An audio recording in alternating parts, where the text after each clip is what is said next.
these games. When LeBron, it's already difficult enough to play with LeBron James, but when LeBron James dominates the ball, it does not allow this young man to be himself. And a better coach will put him in that situation. But is Donovan Mitchell a point guard? See, that's the thing. Donovan Mitchell is only a point guard because he's a shorter man. He's really a two guard in a point guard's body. I haven't identified that much talent in him. The stats are okay, but the confidence is lacking at times, and he looks lost. He has no killer instinct. Hell, Napier seems to have more heart than Ball. Stats aside. Again, Napier, you saw Napier in Portland where it was a free-flowing, guard-oriented offense. We won't know what this kid is good at until we see him in a program that's advantageous to his talents. What I don't understand is this. You have a team full of 6'7", 6'8" guys. Guys between 6'5" and 6'9". A whole team full of them. And then you got Tyson Chandler and you got JaVale McGee. They're all long. They're all athletic. They're all rangy. Why in the hell are they not running more? I just don't get it. They should be pushing the ball like the Showtime Lakers, Tiff.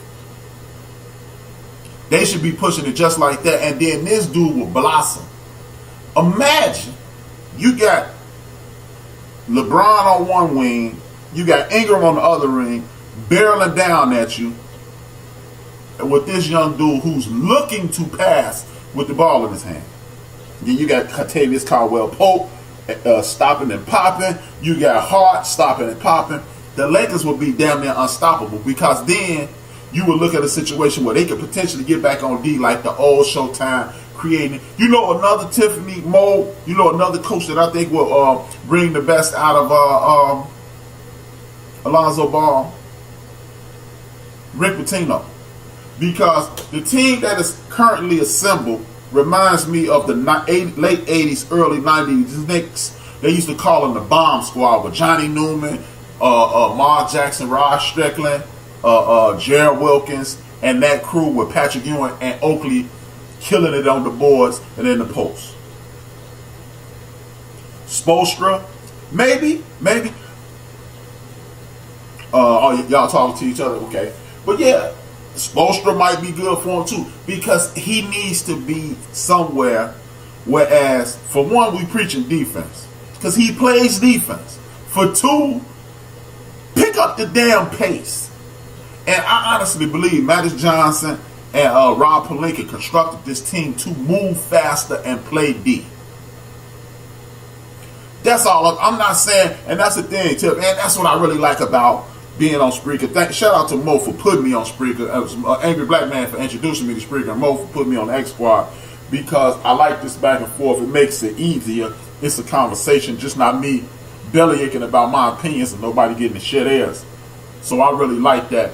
But at the same time, we get so caught up in the highlights and we're not watching the games. Not meaning you or Mo per se, but I think we need to, again, I'm going to address this a little later in the show too. We are looking at situations to whereas, just like in football, we continue to not challenge these coaches. We calling these guys bust. Let's go back in the past again.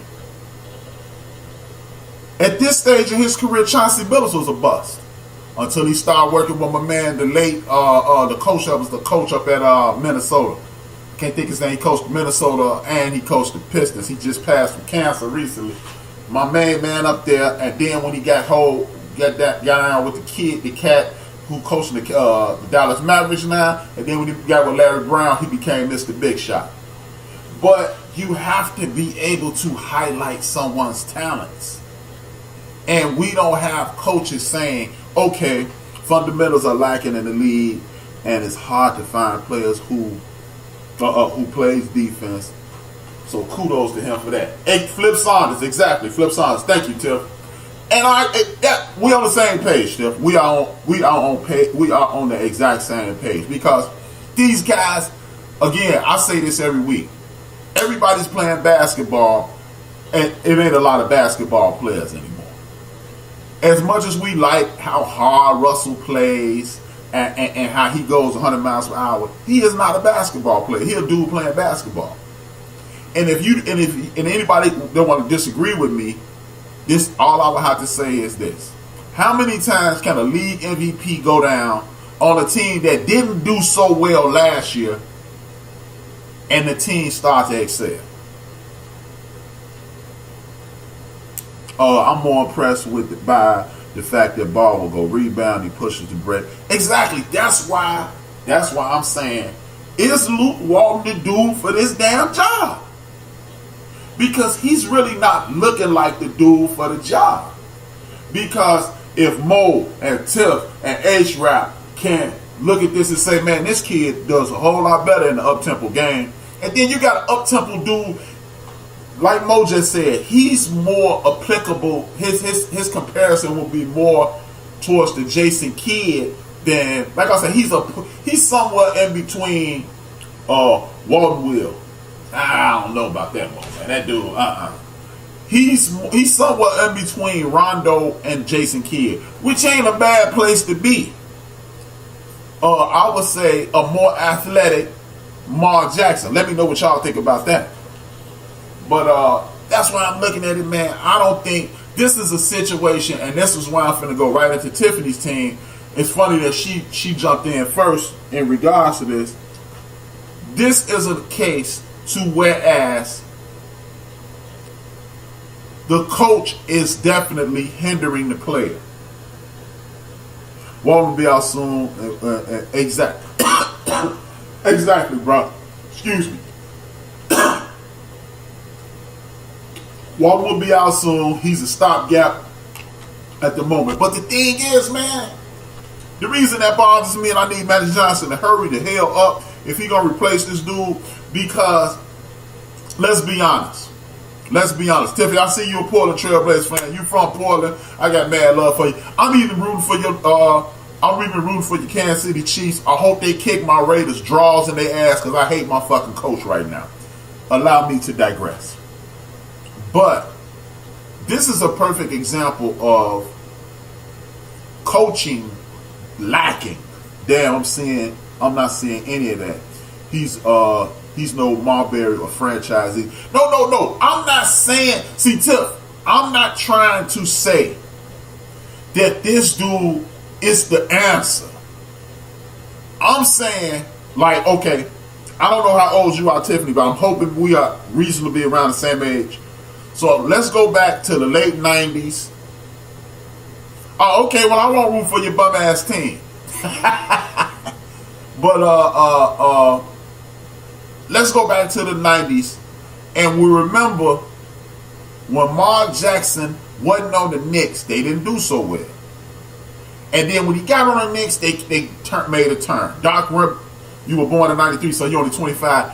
I don't believe that. I heard you reference too much old stuff. I don't believe that. Your ass ain't 25 years old, but if you say so, okay, all right, okay, what? But when Doc Rivers is healthy, the Knicks look good. When Mark Jackson is healthy, and remember, for whatever reason, well, maybe, whatever made Pat Riley fall out of love with Mark Jackson. Look what happened when the Indiana Pacers picked up Mark Jackson. The Indiana Pacers went to the finals because Mark Jackson was the heartbeat. I think this is a dude who could be a heartbeat. He can be a Andre Miller. He can be a Rondo. He can be a Mark Jackson. I'm not saying if you add Alonzo Ball to your franchise, you going to the top. What I'm saying is this dude has enough talent that, tell you what, if Greg Popovich get a hold to this boy, Mo gonna be mad as hell. That's all I'm saying.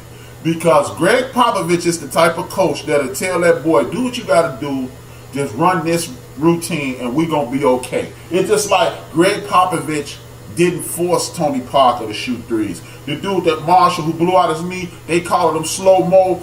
He ain't going. These guys are true point guards, is what I'm saying. They're not going to wow you with the numbers. They're going to my man Mike Conley Jr. He's not going to wow you with the numbers. But the last time I checked, the Memphis Grizzlies looked like cat shit last year. All they did was add a rookie who was kind of inconsistent and Mike Conley Jr. and they have one of the best records in the Western Conference this year. Am I saying they're going to have one of the best records in the Western Conference the entire year? But what I am saying, no, I'm not saying that. What I am saying is I do believe that the Memphis Grizzlies are a playoff team with Mike Conley Jr.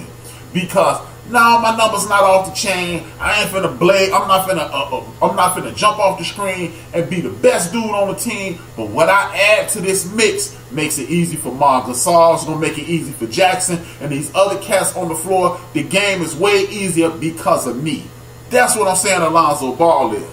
But you have to have Bickerstaff as the coach. You have to have Flip Saunders. You have to have Larry Brown. You have to have a coach that says, you know what?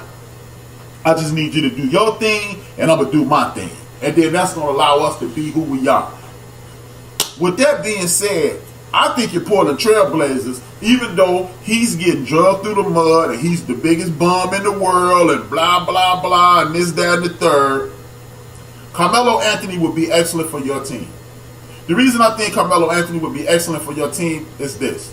I think Carmelo Anthony is under attack because Carmelo Anthony and LeBron James are under attack, personally.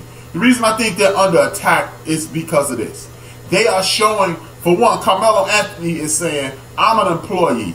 And if I'm going to be an employee, I'm going to get every dime I can get, and I'm going to be the best player I can be. Therefore, if I'm going to be the best player I can be, I need every dime I can get. LeBron James is showing you are an employee and nobody cares about you. It's only loyalty when it's the team, you versus the team. The team has no loyalty for you, and they don't want that mentality to spread. So they're going to make those two players who are the poster boys for the new millennium basketball player to think like this. Get this, if you don't want to feel the wrath for this media and be scrutinized with every single solitary thing you do, you better not do what LeBron James and Carmelo Anthony did. Another reason I think he's under attack, this whole signing of Carmelo Anthony to the Houston Rockets was revenge by Mike D'Antoni. Let's not forget, Mike D'Antoni got so frustrated with Carmelo Anthony, he quit.